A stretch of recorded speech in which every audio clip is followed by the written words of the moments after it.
And we're live. Are we ready for this? I am so excited. Welcome to the Achievement Mastery Podcast. I'm Janice Coleman, and today I have an amazing person. She's an author. She is an IT professional with an accomplished IT professional, project manager, SCRUM, Agile, and she's also a speaker and a trainer, and she is par excellence, if I can say it that way without really being in the French I vibe, love right? it. But I'm going to introduce you all to the amazing Trish Batson. Trish, welcome to the Achievement Mastery Podcast, my dear. Thank How you. are you doing? I'm wonderful and I'm super excited to be here. I've been following you for quite some time on LinkedIn. Your content has always inspired me. So I'm sure that there will be a lot of inspiration from today. Well, I have also followed you, and you're very exciting. And some people, you can just feel the endorphins, the adrenaline right from the screen. And that's without it even being a video. Like the pictures are exciting. I'm Thank like, you what? so much. And so you are that type of person, and we resonated from the time we came across each other. And I don't know how we got connected, but I'm surely glad Me too. that it's Very grateful. actually a part of who we are becoming. You and I are going to be in the mix together. So I just want us to be able to share with the audience, those who are listening and those who will be watching this even now as they're watching live or even later, that we will share with them ideas and insights and seeds of greatness to get them to the very next level, because you surely are paving the way with your vision, your excitement, and the things that you are just putting into practice, Thank you. which is what having skills and getting mastery is all about. Mhm. Practice, perfect practice makes perfect. So I'm going to start, Trish, with asking you to give me a little bit of understanding. You are an IT professional by trade, and you started out with an accounting degree. So Yes. I want to know, and I understand pivots, but that's a huge pivot. So tell Really me, big how did that come about? I'm so glad you asked that. My degree is in accounting. I graduated cum laude from an HBCU in Oklahoma, Langston University. And for 2 years, I could not get a job in accounting. And so Wow. after a while, my mother said, you need to go back to that school and ask your professors to help you so that, I'm going to do what my mom says. So I Yes. did. I went back to the college and I sat in my professor's office, and he shared with me a lot of job opportunities. And I landed a tech support job, but it was for a tax and accounting software company. So kind Okay. of TurboTax, Yeah. similar to that. So I could still use my accounting background while easing my way into tech. And little did I know, I would fall in love with the software development lifecycle. So I did that for Oh. about 4 years. And then I went on Mhm. to become a tester. It's a test engineer where I test the products before they're released to the public. I love that. But the last 10 years, Janice, let me tell you, the last 10 years have been my best years, where I've spent building leaders. Leadership Wow. and helping people elevate their career is my passion. It's a joy that I love to help people get to the next level. That's awesome. That's awesome. So I don't know if you've ever delved into my profile far enough down Okay. to see that I actually have 12 years in applications programming. So I have an IT background. Oh, One of my first real professional jobs. uh-huh, uh-huh. And from there, I transitioned into education and training and career coaching, where I've been for the last almost 25 years. Oh, okay. I can learn a lot from you. You've Yes. been at this Yeah. a long time. Yeah, I've been around the block a few times with a couple of cups of coffee on the way. That's And right. Season. I love your story, because what that says to me, and what that should prove out to people who feel like, oh, I can't get a job. When the market gets tough, Mm-hmm. you have to be innovative. You Yes. have to be creative. Mm-hmm. And that one idea that your mom shared with you, which probably wasn't an idea, was more like, girl, get over to that school. It wasn't an idea. We say idea in 2024, but back then it was you better get over to that That's school. exactly what it was. Yes. And but the beautiful thing about it was taking that step of faith moved mountains for you. Oh, absolutely. Moved Changed a lot. mountains for you. Mm-hmm. And so now, you're a speaker. And from everything that I have seen, your audiences are always overwhelmed with your magnetism and your charisma and the information you share and the motivation that they get. So tell me, how did you move from the IT, the basics of IT, working on the applications, the financial applications or the tax applications, into the opportunity to actually start to speak? How did you become a That's such professional a speaker? delicious question. Thank you for that. Well, first thing I'll tell you is that in college, my very favorite class was speech. Everyone avoided that class, but I loved it. And it would Mm, do me good to walk in the class prepared with my speech. And my professor, he loved it when I spoke. So he'd sit right in front of class and he couldn't wait mhm. until I spoke.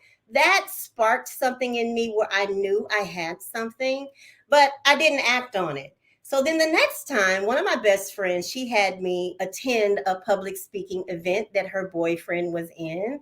And I thought, I bet I could do that. And she leaned over to me and she said, Trish, you should do that. And I didn't think it was a big deal. So I said, yeah, I'll do it. So I did it. And I ended up competing with the entire season and I won by a landslide. Oh, Yes. And then now I was that Toastmasters? No, it wasn't. It was Oh, actually okay, Oral Fixation here in Dallas, Texas, okay. a Mhm. small organization where we tell true life stories. And I told a true life story. So it was a one woman monologue, and I enjoyed it. I had such a high from that. And so the way that I merged my love of public speaking and me being an IT professional, simple as this: I love to teach. So Mm, I created positions and opportunities for me to be able to teach in my right. career. And I would volunteer to speak when they say we need someone in the women's organization to speak on their career journey. I volunteered. So I Right. merged the two. And I'll tell you a quick story about how I cultivated an opportunity for me in my job so that I could speak. I just recently posted about it on LinkedIn. So I'm an agile coach in tech. That means like a Mhm. team coach. And I got two college interns, and I love college interns. I love the young people. They excite me so much. And so when they joined my team, I taught them the agile framework. I'm an expert, and the way I teach it is a whole lot of fun. And they had fun. Mhm. So when we got done, I said, you know what? Go get all your other little intern friends and tell them I'm gonna teach it again tomorrow at 1 o'clock.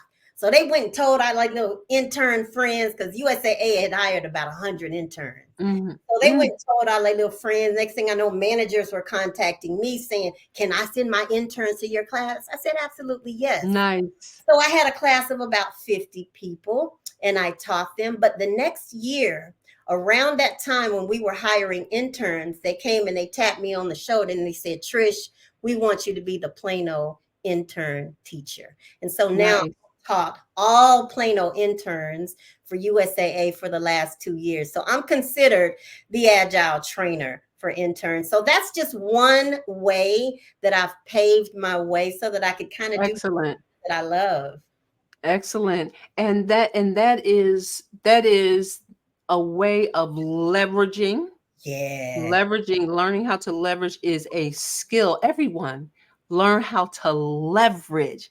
And if absolutely. you don't know what leverage is, remember how we were in physics class and Mm. they taught about simple machines, Oh, yeah. pulleys and inclines. Mm-hmm, A mm-hmm. leverage is taking a hard thing and making it easy by Yeah, using other methodologies, absolutely. other things. So taking something hard and making it Mm-hmm, easy mm-hmm. by reconfiguring and using other things to help you to get to the next step.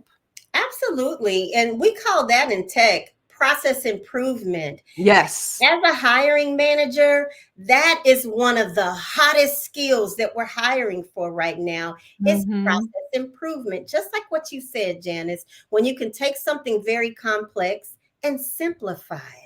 Simplify it Hmm. for everybody so that you save time. And when you save time, you save money. And You hiring do. managers want somebody that can save us time and money. We care more about the way that you problem solve. If you can solve a problem, that means you're a critical thinker.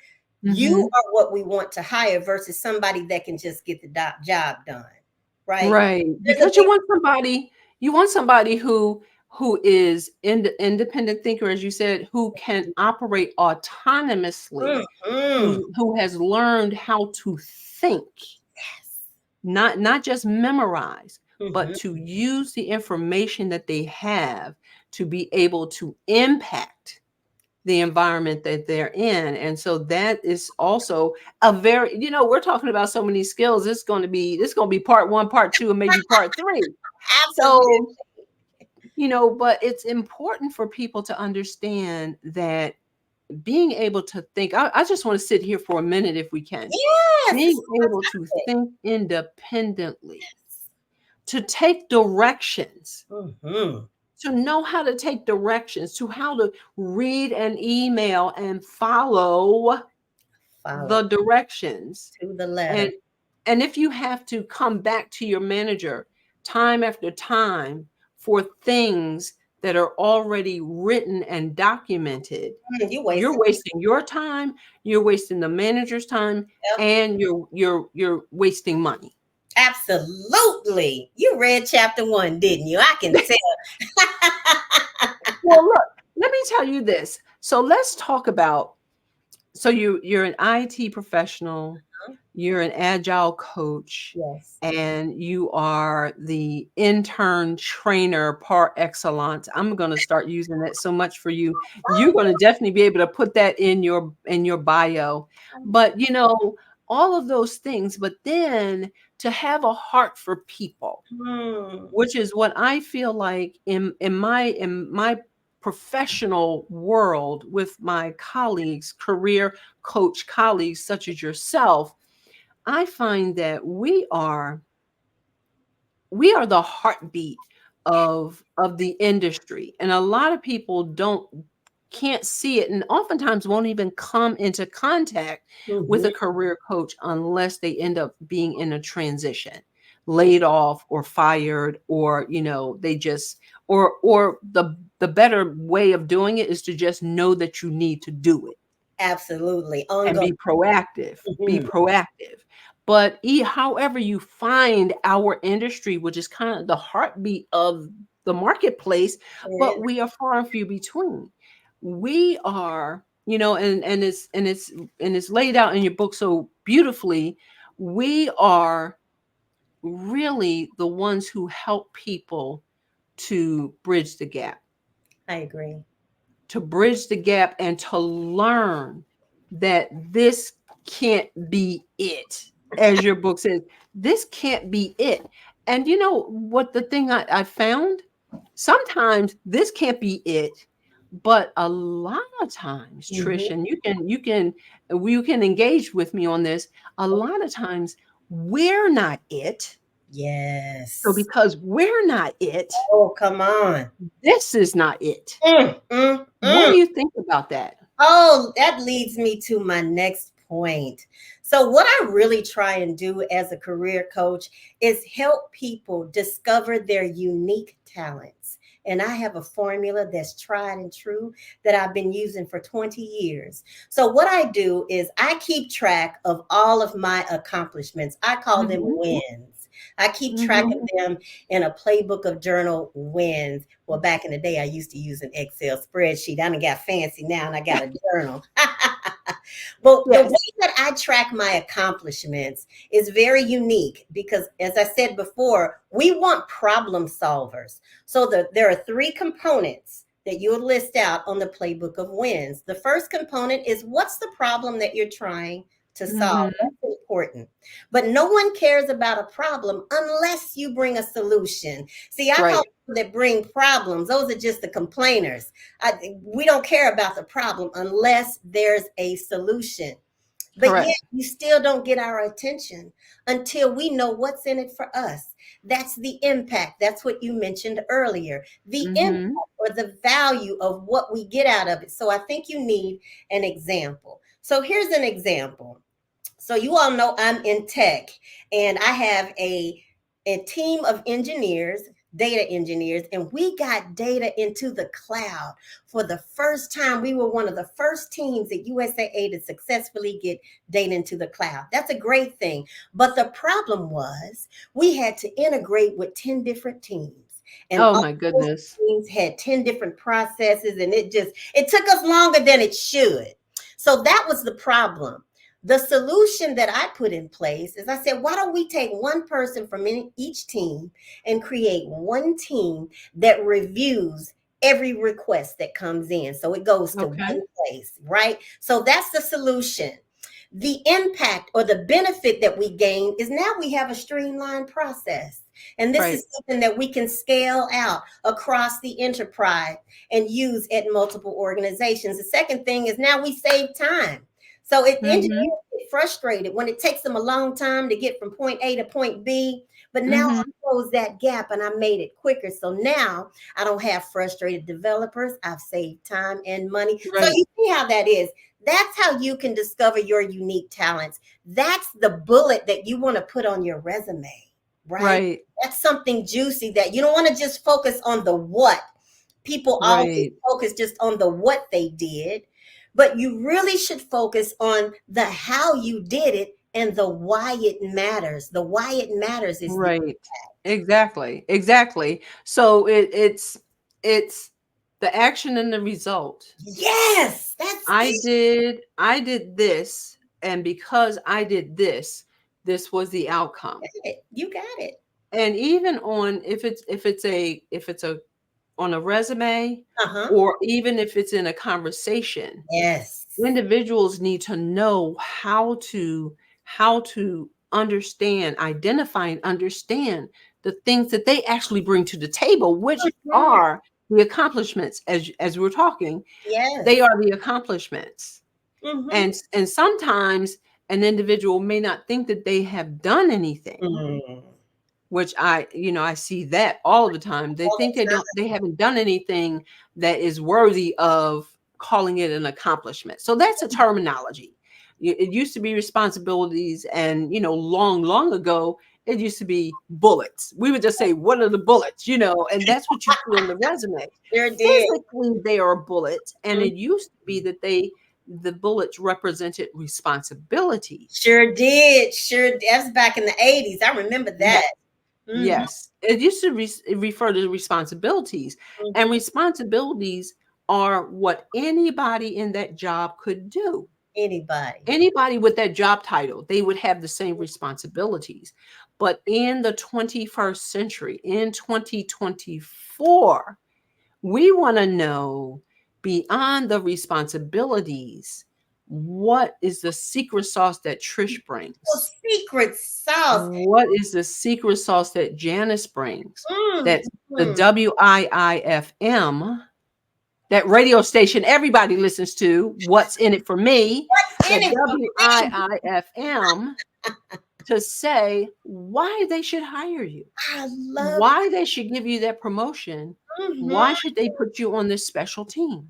Absolutely, absolutely. You know, I have a story that I often tell everyone that I coach and I mentor, and I think it's a story that brings it all together. So let's Hmm. pretend that I have a bakery. I have the world renowned bakery, and I have a job opening, and I'm going to hire the best baker on the planet. They bake the best cakes ever. So I get 10 candidates that come in, and I give them all the same ingredients, all the same recipe, the same tools, and the same time. And I say, bake me a cake. They all Mm. bake the cake, so they're all doing the same exact thing. So when they get done, I go around and I taste the cakes. I say, this one is crumbly like cornbread. That ain't it. Taste another one. I say, ooh, this one is dry. Not it. No flavor. Then I get to one. I taste it. I say, mm, this cake remind me of my grandmama. I say, what you do to this cake to make this cake taste so good? She said, well, I separate the wet ingredients from the dry, and I sift the dry ingredients to add in the air. It aerates, it That's makes right. it fluffy. I add a little salt to my frosting. My grandmother said it adds flavor. I said, you know what she's talking about or what she's describing? Her unique skills. Yes. Everybody did the same thing, but Yes. this woman stood out because she has unique skills. That's what you want to sell on a resume, in your interview, and in your promotion. When you're going for a promotion, which I've done before using that playbook of wins, that 3 column Hmm. model, I went for a promotion and got it using that model because it's my list of facts. And you can't argue with facts. No, you can't. You cannot. You can't You go in there cannot. and ask, I need a promotion. It's time for me to have a promotion. In their mind, the leader's mind, it sounds like you asking for a handout or you just asking for, you have to give them your facts and That's show right. them how you have made an impact, how you saved them time and money, made them more efficient, made them run smoother. What they gonna do? They can't say no to that. It works for Right. them. Yeah, they really can't. Mm-mm. And so when a person is in the marketplace and they are a professional Yeah. working for somebody else, because we're all in the marketplace. Some of Mm-hmm. us work for ourselves, some of us work for somebody else. True. Mm-hmm. And there's nothing wrong with either of those. You just have to have the wherewithal to be that. Absolutely. Okay. Because there's some people who don't want to work for anybody, but they can't work for themselves because they don't want to work for anybody. Mhm, mhm. So they that's a whole nother, that's a soapbox. That's like an 11 or 15 story soapbox that I'm not going to get on right now, because I wanted to say that with regard to the skill set and working in the marketplace, Mhm. if we are going to find ourselves being Yes. we have to garner certain skills. And I believe that in a lot of instances, Trish, there Mhm, are skills, there are basic skills that some of us have mhm. yet to master. Oh, absolutely. And I think that at a certain point in our careers, we hit a ceiling. Now, we want to call it the glass ceiling, Mhm. but I think it's the sticky floor. Oh, tell me about that. Because we have a lot of stuff weighing us down. We talked about a person who wastes time, or a person who doesn't pay attention, or they don't read directions, those types of things, a person who's not an independent thinker. That's Mhm. the sticky floor. Oh, yeah, sure is. That's what's holding us back. So, don't worry about the glass ceiling. If we maintain the level at which we came in Mhm. for a course of 5 or 10 years, Uh-huh. because we're not reading, we're Nope. not taking classes, we don't have an advanced degree or any degree, and there's nothing wrong with not having one. But Mhm. know this, your competition may be seeking to or striving to get one. So you have to do something. You got to stay Now, competitive.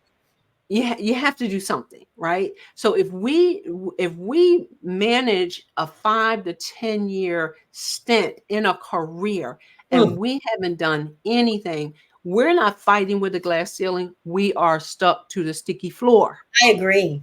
I agree. You stunted your growth at that point. Yes. You just stopped growing. I think we Yes. should always continue to be curious and continue to learn. And I think at that point, when you start feeling yourself sticky and you really don't have the self motivation or the drive, what I do is I grab a mentor. I find somebody Yes. that's doing the thing that I want to do or going where I want to go. And I ask them to help me. Or I follow them on LinkedIn and I see what they're doing and what Right. can I emulate that will help spark something inside of me. And that usually does work. Yeah. And there are so many people, Trish, that I have watched from afar, Mm-hmm. and some of whom I have become a student of their body of work. Me too. And I almost sound like them. Like, if I could put a mask on, like one of those masks in Mission Impossible, I would be that person. I'm not even gonna give y'all the list. I'm not gonna give y'all the list I got a list of the too. people that I have become, but some of them I have read so much of their work. Oh my But goodness. to your point, if I want to be somewhere, sometimes we may not know. See, Mm-hmm. that's the reason for this particular type of podcast, Uh-huh. because some people will come across this and it'll perk their ears up, Yeah. Mm-hmm. because there are some people who don't know, and we don't know what we don't know. Right. Mm-hmm. And so when we come across this information and we're having a lively discussion and things are being said, and interesting ideas are being shared, Mm-hmm. it brings us into a new level of exposure. It does. It sparks something inside Yes. of you. And you may not know what that is, but don't run from it. Keep Right. exploring it. And what I was telling my audience this past weekend is to try new things. Take some Yes. risk and try new things. I'm full of ideas. Yes. I'm a very colorful person, and I'll just about try anything. Just to, Hmm. especially with goals. I'm a goal setter, so I'll set some goals and try to accomplishment. But I'm not afraid to try and Right. fail and learn and take new risk, and you'd be Right. surprised how much you grow when you do that. Yeah, I agree with you. And sometimes maybe in an industry that is either parallel to Mm-hmm. our industry Yes. or totally, you know, off in another direction, Right. just to try something new. And so, like with me, I've been spending a lot of time cooking different things, Ooh. and learning, watching cooking shows and binging on some cooking shows.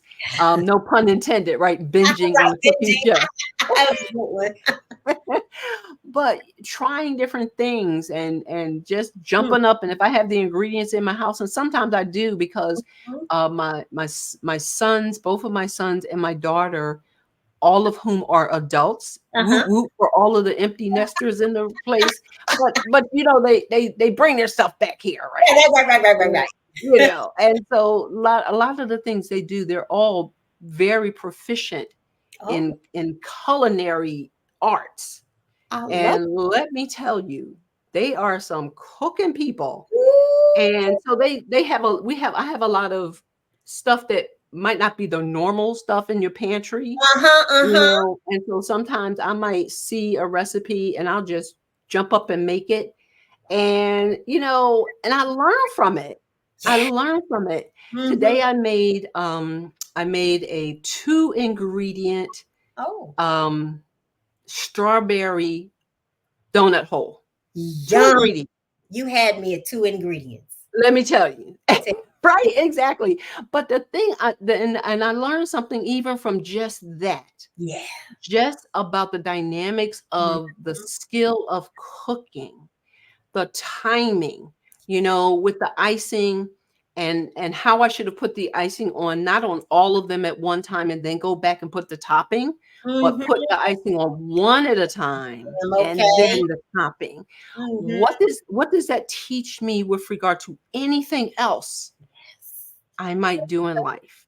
Gotta keep You trying. Might know? take a couple of times. You get better and Yeah. better each time. The next time you make the strawberry donut holes, was it donut holes? They'll Yes. be better. They'll be better next time. Yeah, that's and They were delicious though, weren't they? Were they good? let me tell you, I said to my husband, I gave one to my husband, I gave one to my youngest son, and I Yeah. said, here, try this. I turned back and my husband's was gone. It was I know it gone. was good. Oh, You you gotta know, take but that but recipe. but just in doing something like that, like you said, being creative and trying and being innovative, Love you expose yourself to different ideas that. which can spark something else, and Mm-hmm. you never know where that something else might lead, which might very well be the beginnings of the next version of you. Could be. And I don't you just love reinventing yourself? I mean, as a woman, you've been in tech, now you've been a career coach, and I'm sure you that's evolved and evolved over the 20 plus years that you've been doing this. Me too. And I love that we give ourselves the space to try something different. Yes. Keep keep evolving.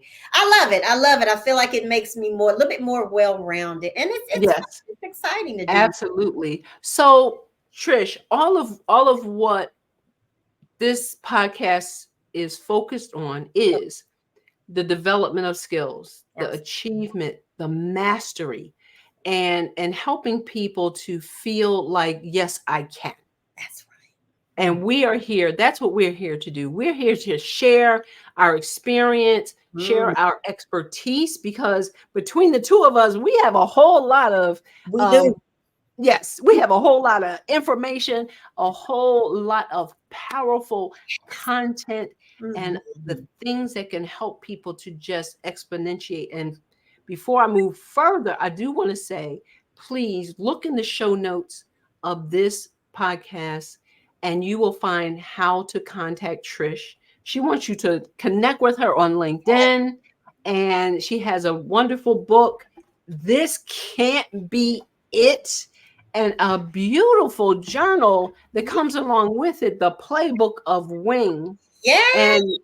and wins. I'm sorry, the playbook of wins, Uh-huh. and it's amazing. So please connect with her, connect with me, follow her. We are definitely moving forward in a direction that can uplift people who Yes. are coming along, That's who want to move forward. You may not even know where it is you want to be, right. but in the midst of our content and the content that you will see on this podcast and on Trisha's pages and on our website, will begin to will initiate Mm-hmm. ideas, will initiate the I want tos that are Mm-hmm. going to take you to the next level. So that's what this is about, and that's what I want you to see. I'm overwhelmed with the responsibility, Trish, of preparing people to perform.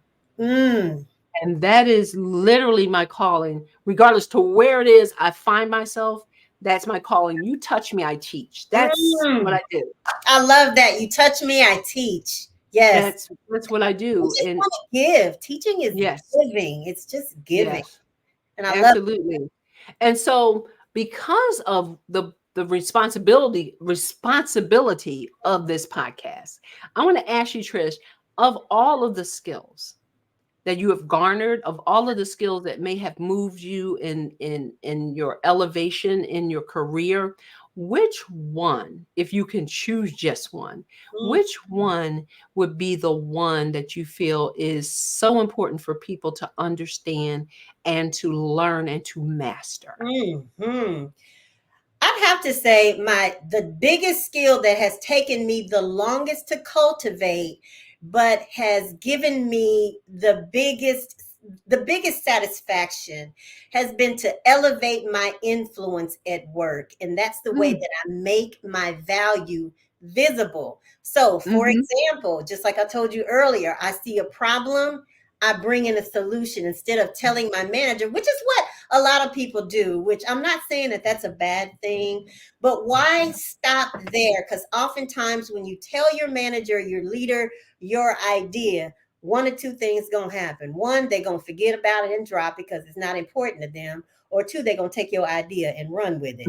So what I do instead is I execute the idea. If I see a problem, evidently we need a solution. So I go ahead and Mhm. act on that solution. I'll give you a real quick example. So I was the Mhm. agile coach at this company, and we had 7 teams that had to do a presentation, and all they had was 2 hours to do it. And we usually use Mm. hours. Well, we doubled our team. We had a mass hire. So it went from 7 teams to 14 teams. Wow. So we still only had the 2 hours. So their solution was to extend the time. I said, we can't extend the time. We have to No. be more efficient with the time that we had. So I quickly came up with a solution on a Wednesday. That's important to know. On a Wednesday, I called in my team members. I explained the solution and I said, go tell your teams we got a meeting in 15 minutes. I called in all IT, quick 15-minute standing meeting. It had never been done, Yes, love it.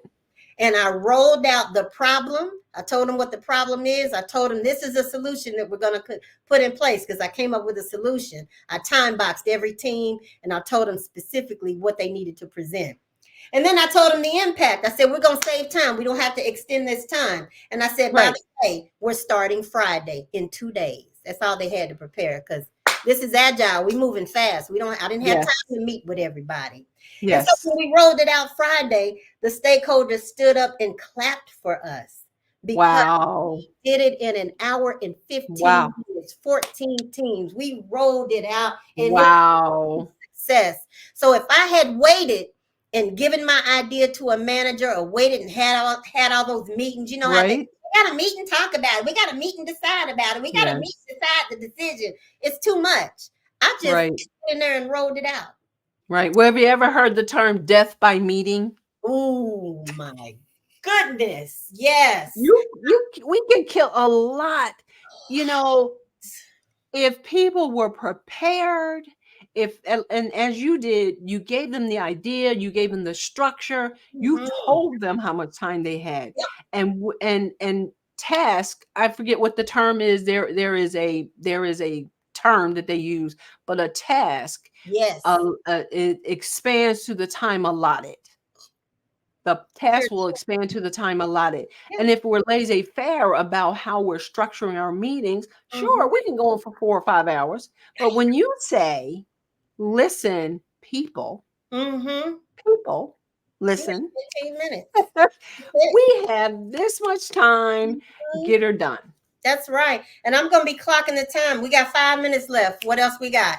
Because I'm trying Right, to wrap it up and get to the meat and the potatoes so we can get out of here. Nobody wants to waste time in a meeting. right, Okay. right. Half Yeah, the time people in there daydreaming about what they have for lunch in a meeting. So I come in there with a purpose and an objective and what the expected outcome at the end of the meeting. If we had action items, I'm going to review and assign, Janice, mhm. this is your action item. Can you bring this back Friday? It's more effective that way.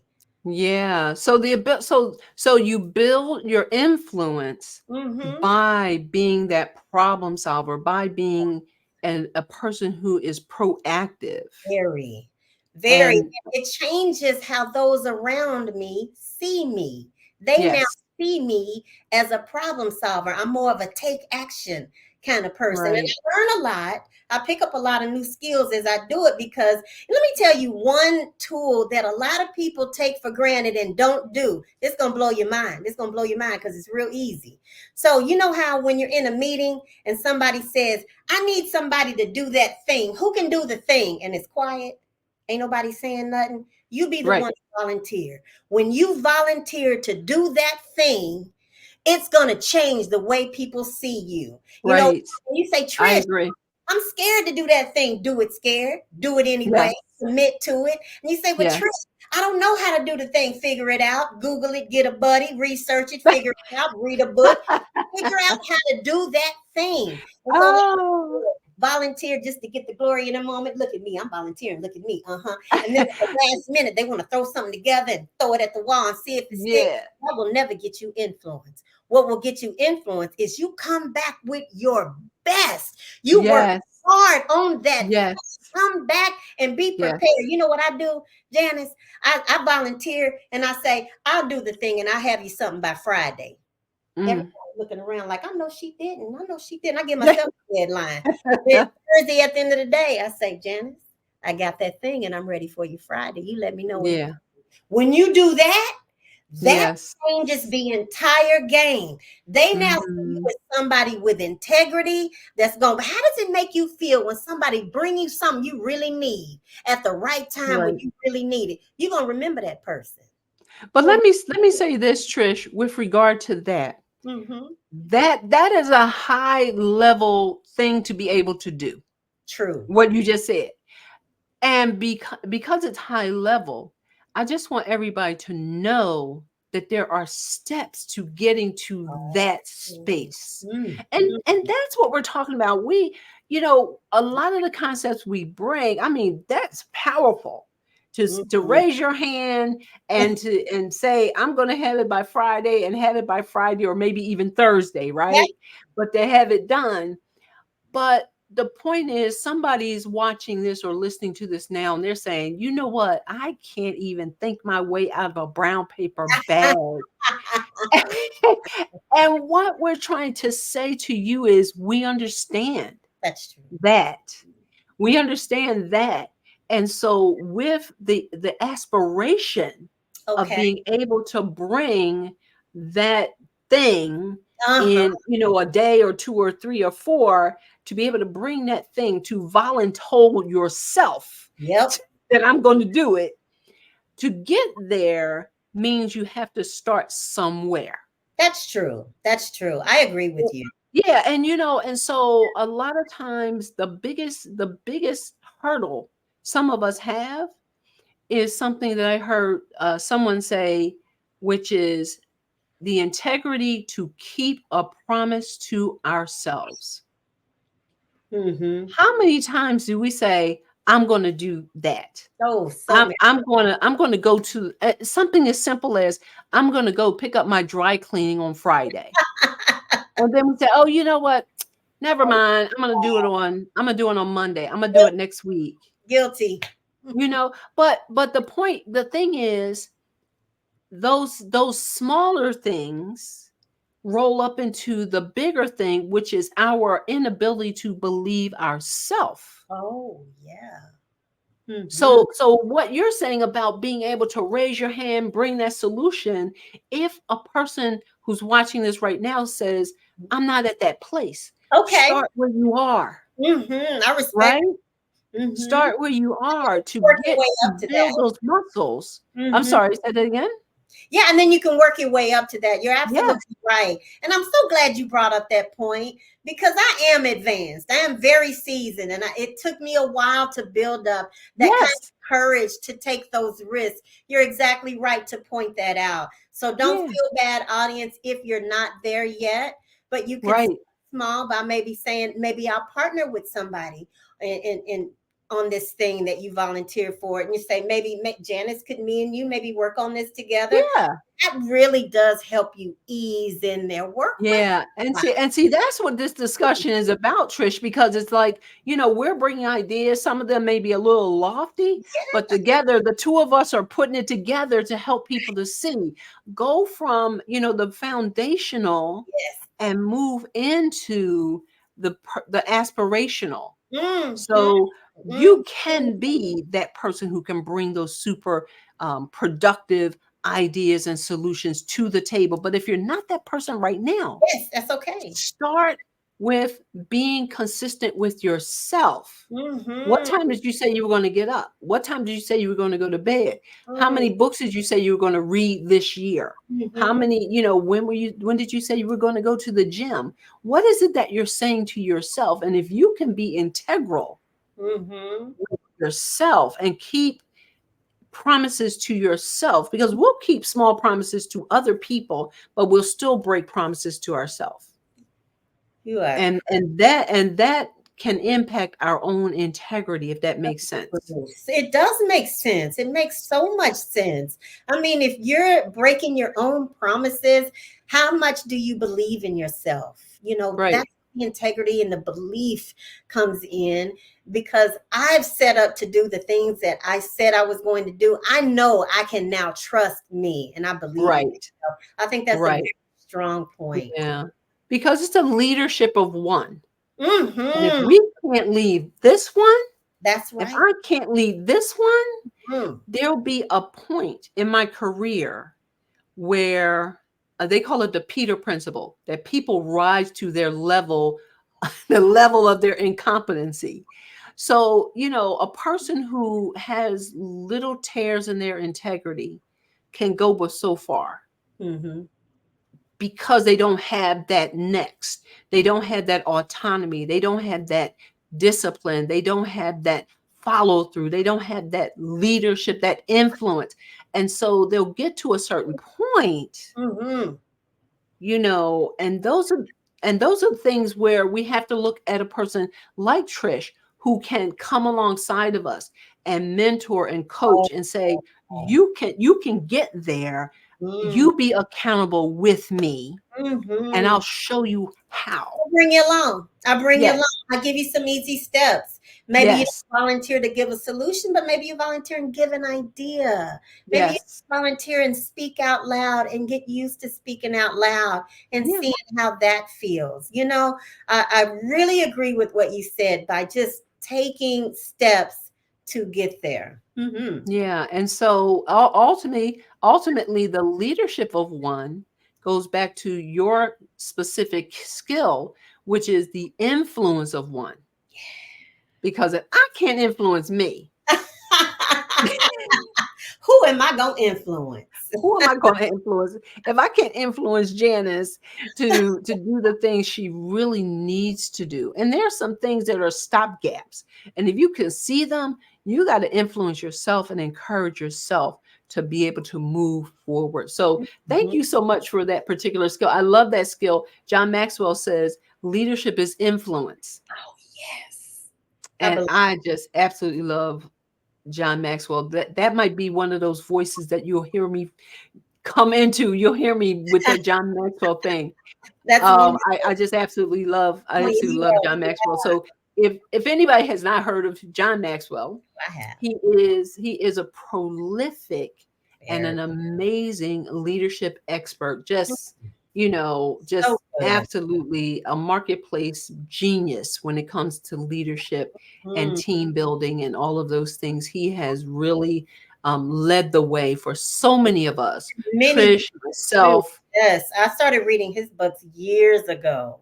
yes, and he's amazing. So there's a lot of things you'll hear people say, and they can be attributed to John Maxwell for sure. That's a good. So, so aside from the John Maxwell, I'm Uh-huh. going to ask you this last question or this next question. I'm going to ask you, what of all of the books that you may have read Mm-hmm. in your time in the professional world, what book, if somebody's starting out or somebody's looking to transition or somebody's looking to get their bearings straight in their profession, what book would you suggest, Trish, that Mm. they read? That's a tough one, Janice. And I have to be honest and very vulnerable with your audience. I'm not much of a reader, but here's why. I'm dyslexic. So reading is a challenge. I don't read a lot of books, but I listen to a lot of speeches. I watch Mm-hmm. a lot of YouTube videos.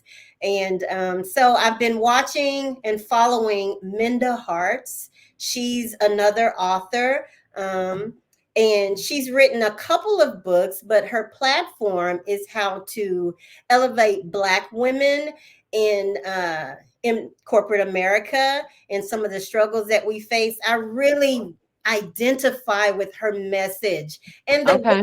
she approaches it and delivers it. So she's someone that I admire, I look up to, and I definitely follow. I've read her books. She's outstanding. And her name Okay. is Linda Hart. Hart, Hart. That's right. Okay. Awesome. Minda, Menda. Minda.